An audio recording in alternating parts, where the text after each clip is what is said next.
For Jamaicans, absence of country's representative at last week's UN General Assembly vote on call for a humanitarian ceasefire in Israel-Hamas war was more than just shameful political effort to walk among raindrops, as one government critic said. To put, but more than a decade later, Jamaica became the first country to impose sanctions on South Africa. The South African government's response was volcanic.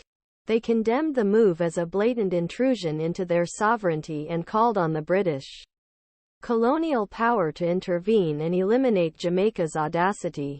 South African officials were not only outraged, they were deeply concerned that Jamaica's action could set in motion the ripple effect of sanctions imposed by other countries.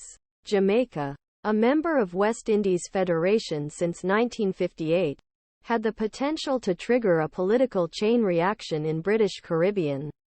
Jamaica was still debating as the UN vote was ongoing. The Jamaican government's decision was far from impulsive.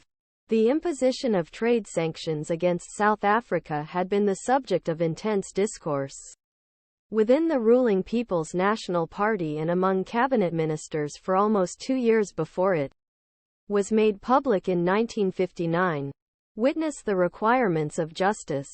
As then-Jamaican Prime Minister Norman Manley explained the ban on trade with South Africa as a logical and correct action on the part of a country that deprives its own people of all basic human rights and rejects black people all over the world.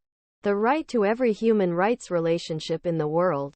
Since we can't send a black athlete, or even a cricket team, to South Africa with honors, why should we send our goods?